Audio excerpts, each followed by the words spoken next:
آگے بڑھتے ہیں، اگلا سوال دیکھتے ہیں۔ السلام علیکم ورحمۃ اللہ وبرکاتہ۔ جی دوسرا سوال میرا یہ ہے، اگر امام صاحب رکوع میں ہیں اور ہم بھی ان کے ساتھ رکوع میں شامل ہو گئے تو کیا وہ ہماری رکعت شمار ہوگی یا نہیں ہوگی، یا پھر ہمیں 2 رکعت پڑھنی پڑے گی؟ تو اس کے بارے میں رہنمائی فرمائیں۔ کچھ لوگ کہتے ہیں کہ نہیں، رکعت بھی ہو جائے گی، نماز بھی ہو جائے گی۔ کچھ لوگ کہتے ہیں کہ جس نے رکوع پا لیا اس نے نماز پا لی، جس نے رکوع پا لیا اس نے رکعت پا لی، اور حدیث سے بیان کرتے ہیں۔ تو اس کے بارے میں رہنمائی فرمائیں، جس نے رکوع پا لیا اس کی وہ رکعت شمار ہوگی یا نہیں ہوگی، کیا پھر بعد میں پڑھنی پڑے گی؟ تو صحیح موقف کیا ہے؟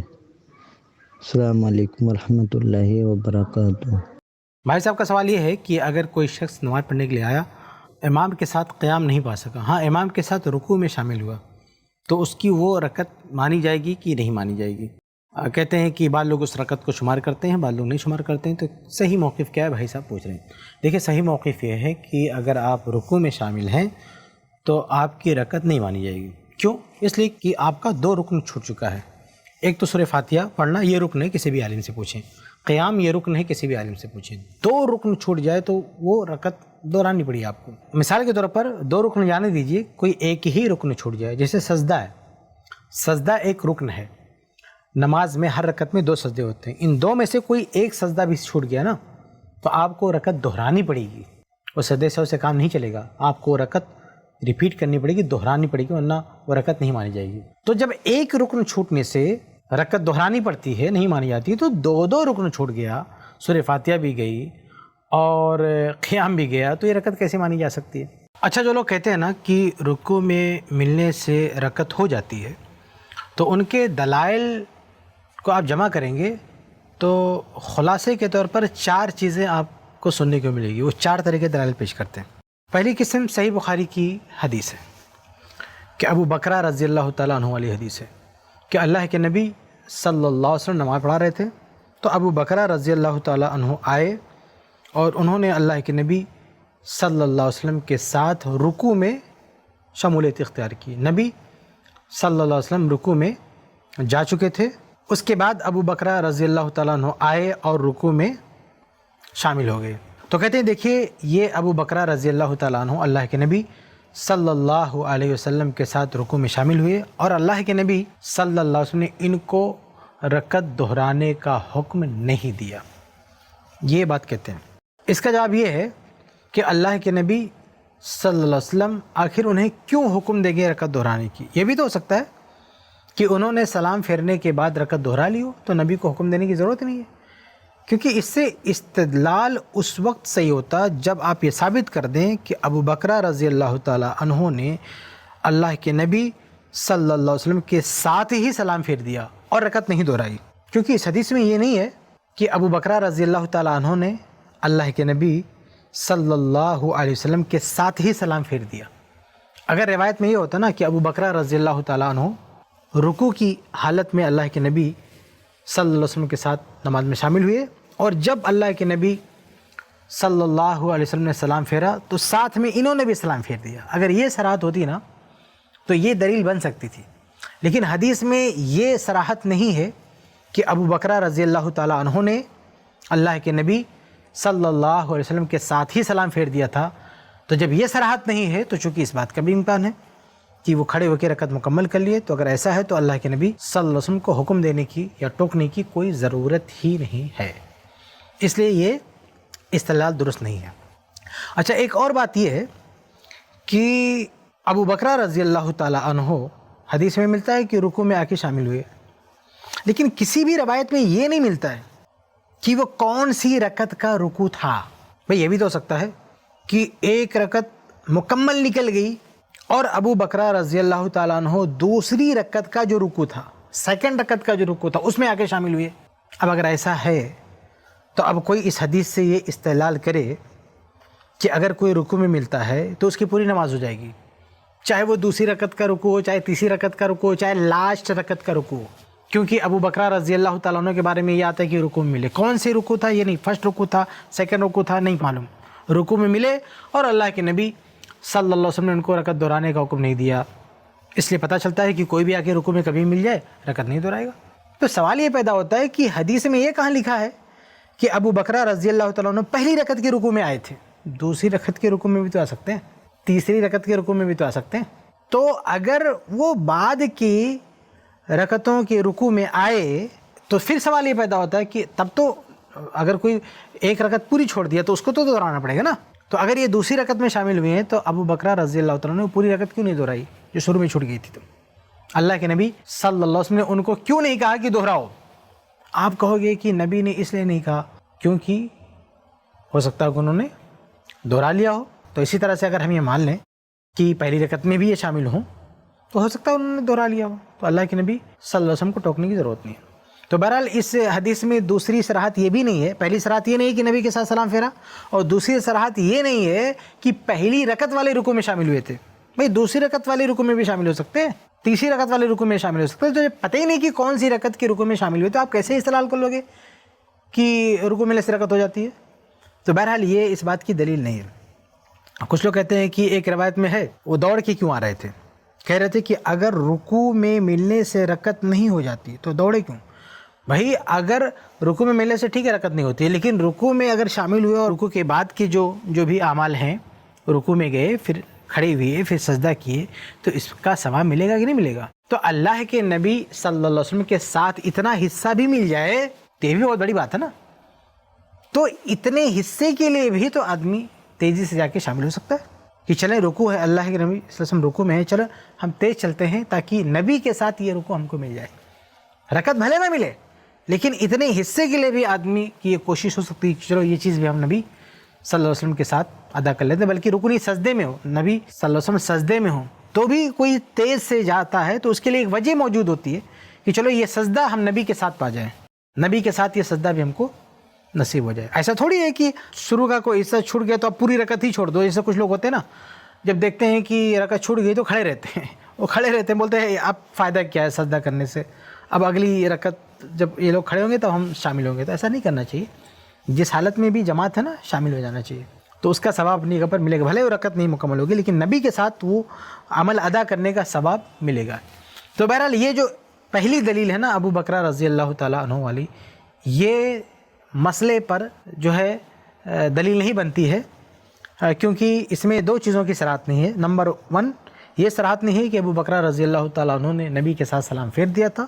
نمبر 2 یہ صراحت نہیں ہے کہ وہ پہلی رکعت کے رکوع میں شامل ہوئے تھے, اس لیے اس حدیث کو دلیل نہیں بنا سکتی. یہی وجہ ہے کہ خود امام بخاری رحمہ اللہ جو صحیح بخاری میں یہ روایت لا رہے ہیں وہ اس حدیث کا یہ مطلب نہیں سمجھ رہے ہیں, جبکہ امام بخاری رحمہ اللہ امام الدنیا فی فقہ الحدیث, حدیث کو سمجھنے میں پوری دنیا کے امام ہیں. اور امام بخاری رحمہ اللہ کا موقف یہ ہے کہ رکوع میں ملے تو رکعت نہیں ہوگی. یہ امام بخاری رحمہ اللہ کا موقف ہے. انہوں نے خود اس حدیث کا یہ مطلب نہیں سمجھا, اسی لیے نہیں سمجھا کیونکہ اس میں صراحتیں نہیں ہیں, روایت خاموش ہے, اس لیے یہ حدیث تو دلیل نہیں بنتی. آگے بڑھتے ہیں. ان کی جو دوسری دلیل ہے وہ کچھ ضعیف روایات ہیں, یعنی اس میں صراحت ملے گی لیکن صراحت والی جتنی بھی روایتیں ٹوٹل ضعیف ہیں. جیسے ایک روایت بڑی مشہور ہے, شیخ البانی رحمہ اللہ نے بھی اس کو صحیح کہا, کہ وہ ضعیف روایت ہے. امام دارقطنی رحمہ اللہ نے بھی اس کو ضعیف قرار دیا ہے. وہ مسائل احمد و اسحاق کی روایت ہے کہ اللہ کے نبی صلی اللہ علیہ وسلم فرماتے ہیں کہ جب تم نماز کے لیے آؤ اور امام کو دیکھو رکوع کی حالت میں تو رکوع کی حالت میں شامل ہو جاؤ, اور سجدے کی حالت میں دیکھو تو سجدے کی حالت میں شامل ہو جاؤ, لیکن جب تک رکوع نہ ملے تب تک اس رکعت کو شمار نہیں کرنا. یہ ضعیف روایت ہے. امام دارقطنی رحمہ اللہ نے بھی اس کو ضعیف قرار دیا. اس کے تمام طرق کو آپ جمع کریں گے تو صرف ایک سند میں یہ روایت موصول ہے, باقی ساری سندوں میں روایت یا تو مرسل ہے منقطع ہے. اس لیے امام دارقطنی رحمہ اللہ نے علل میں نقد کیا اس پر, اس لیے یہ روایت بھی ضعیف ہے. دوسری دلیل امام ابو نعیم رحمہ اللہ کی ایک روایت لاتے ہیں جس میں مجاہیل ہے, وہ بھی ضعیف روایت ہے, وہ بھی کسی کام کی نہیں ہے. تو یہ دو ضعیف روایت ہوگی جو مسئلے پہ صریح تھی, دونوں کی دونوں ضعیف ہے. اس کے علاوہ اور بھی جو رکوع پا گیا وہ رکعت مل گئی, یہ ساری کی ساری روایتیں ضعیف ہے, ایک بھی صحیح نہیں. تیسری دلیل جو یہ لوگ پیش کرتے ہیں وہ آثار صحابہ ہیں. کہتے ہیں کہ دیکھیں بعض صحابہ کرام سے یہ ملتا ہے کہ وہ رکوع میں ملنے سے رکعت شمار کر لیتے تھے.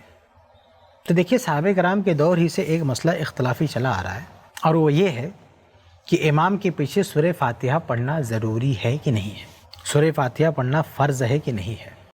تو امام بخاری رحمہ اللہ کے وستاد علی ابن المدینی رحمہ اللہ, جو امام بخاری کے وستاد ہیں, تو امام بخاری رحمہ اللہ کے وستاد نے یہ بات کہی ہے کہ یہ جو صحابہ کرام کے آثار ہیں کہ رکوع میں ملنے سے رکعت مانتے تھے، یہ وہ صحابہ ہیں جو سورہ فاتحہ کو مقتدی کے لیے ضروری نہیں سمجھتے تھے.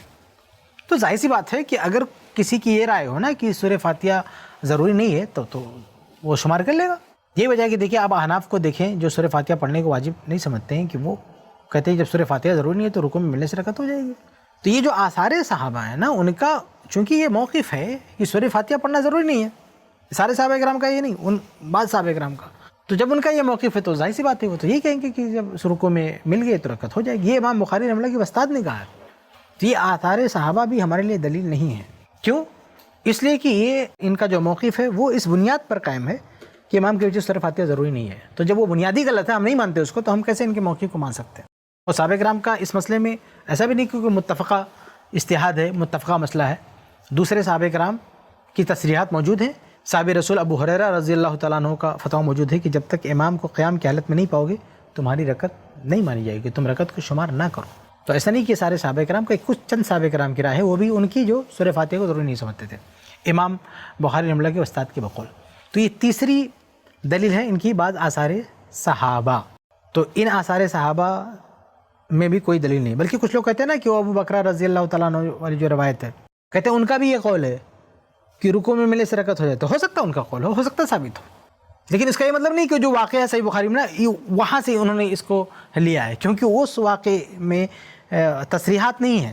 اس واقعے کے علاوہ کوئی اور سورس ہو سکتا ہے ان کی اس اجتہاد کا. کون سے اجتہاد کا؟ کہ امام کے پیچھے سورہ فاتحہ پڑھنا ضروری نہیں ہے، رکعت ہو جائے گی. تو ان کا اگر کوئی ایسا کوئی فتویٰ ملتا ہے نا، تو اس فتوے کو بنیاد بنا کے آپ یہ دعویٰ نہیں کر سکتے کہ وہ جو صحیح بخاری کی روایت ہے یہ قرینہ ہے کہ وہاں بھی ایسا ہوا ہوگا. نا اس کے دوسرے ماخذ ہو سکتے ہیں. ان کے اس اجتہاد کا مصدر، اس اجتہاد کی دلیل دوسری چیزیں ہو سکتی ہیں. بہرحال تو یہ جو آثار صحابہ ہیں یہ دلیل نہیں ہیں. جب اللہ کے نبی سے کوئی دلیل نہیں ملتی ہے تو یہ آثار صحابہ دلیل نہیں ہے، کیونکہ قیام فرض ہے اور جو ہے سورہ فاتحہ فرض ہے. تو یہ تیسری دلیل ہے صحابہ کرام کے آثار. تو بہرحال صحابہ کرام کا اتفاق نہیں ہے، اس لیے اس کو دلیل نہیں بنا سکتے. چوتھی دلیل بہت ہی عجیب و غریب ہے، انتہائی عجیب و غریب ہے. کچھ لوگ کہتے ہیں کہ دیکھو جو رکوع میں ملتا ہے اس کے پاس عذر ہے. اگر قیام ہے، قیام کوئی پایا اور قیام پا کے بھی سورہ فاتحہ نہیں پڑھا تو اس کی نماز نہیں ہوگی. لیکن ایک بندہ رکوع میں شامل ہو رہا ہے تو اس کو قیام ملا ہی نہیں، تو اس کی کیا غلطی ہے؟ بڑی ہی عجیب و غریب دلیل ہے میرے بھائیو. اگر یہ دلیل بنتی ہے کہ ایک بندہ رکوع میں آ کے مل رہا ہے تو چونکہ اس کو قیام نہیں ملا اس لیے مجبور ہے، تو پھر آپ یہ بھی فتویٰ دو کہ جو آ کے سجدے میں مل رہا ہے اس کی بھی رکعت ہو جائے گی، کیونکہ وہ مجبور ہے. اس بیچارے کو رکوع ملا نہیں، کہاں سے رکوع کرے گا؟ تو یہ بڑی عجیب و غریب دلیل ہے یہ کہنا کہ بندہ مجبور ہے. تو مجبور ہے تو بول دو نا کہ سجدے میں ملا تو بھی اس کی رکعت ہو جائے گی، بول دو اس کو. تو بہرحال یہ سب سے ہی بودھی دلیل ہے، سب سے کمزور دلیل ہے یہ کہنا کہ رکوع میں کوئی آ کے ملتا ہے تو مجبور ہے، اس کے پاس عذر ہے کہ وہ قیام نہیں پا سکا اس لیے اس کی رکعت ہو جائے گی. تو آپ فتویٰ دو نا کہ جو آ کے سجدے میں ملا اس کے پاس بھی عذر ہے، وہ رکوع نہیں پا سکا، وہ تھا ہی نہیں اس ٹائم پہ، تو کہاں سے رکوع کرے گا؟ تو بولو جو سجدے میں ملا اس کی بھی رکعت ہو جائے گی. تو بہرحال یہ چار طریقے کی دلیلیں ہیں، یہ بطور خلاصہ میں آپ کے سامنے پیش کر رہا ہوں، ورنہ اس مسئلے پہ تفصیل کریں تو بہت لمبی بحث ہو سکتی ہے. تو خلاصہ یہ ہے کہ رکوع میں ملنے سے رکعت بالکل بھی نہیں ہوگی، اس کی نماز باطل ہو جائے گی، اس کو دوبارہ سے پڑھنا پڑے گا. جو شخص بھی رکوع میں ملے اس کو چاہیے کہ وہ رکعت دہرا لے اگر اپنی نماز بچانا چاہتا تو. نہیں دہرائے گا تو پھر اس کا بہت مسئلہ ہو جائے گا. تو اس لیے رکوع میں ملنے سے رکعت نہیں ہوتی ہے، اور ہندوستان کے عام جو اہل حدیث علماء ہیں ان کا یہی فتویٰ ہے. اچھا ایک چیز اور میں آپ کے سامنے واضح کر دوں کہ نیٹ پہ جا کے آپ سرچ کریں گے نا تو اکثر جو فتویٰ رہتا ہے نیٹ پہ وہ حنبلی علماء کا رہتا ہے. تو فقہ حنبلی میں، مذہب حنبلی میں یہ مسئلہ ہے کہ رکوع میں ملنے سے رکعت ہو جاتی ہے. تو بھائی جب ان کے مذہب کا ایک بائی ڈیفالٹ ایک فتویٰ بنا ہوا ہے تو جب وہ بہت زیادہ گہرائی میں جا کے تحقیق نہیں کرتے تو اپنا فتویٰ چلا دیتے ہیں، اپنے مذہب کا فتویٰ چلا دیتے ہیں. کوئی بھی مسئلہ پوچھنے آئے گا اپنے مذہب کا فتویٰ چلا دیں گے. تو جو حنبلی علماء اس موقف پہ قائم ہیں، اس موقع کو بیان کرتے ہیں، اس کی وجہ ہے کہ ان کے مسلک کا ہے، ان کے مذہب کا ہے. تو اگر وہ کسی ایک مسئلے کو لے کر الگ سے تحقیق نہیں کرتے ہیں تو جو مذہب کا فتویٰ ہے وہی چلا دیتے ہیں.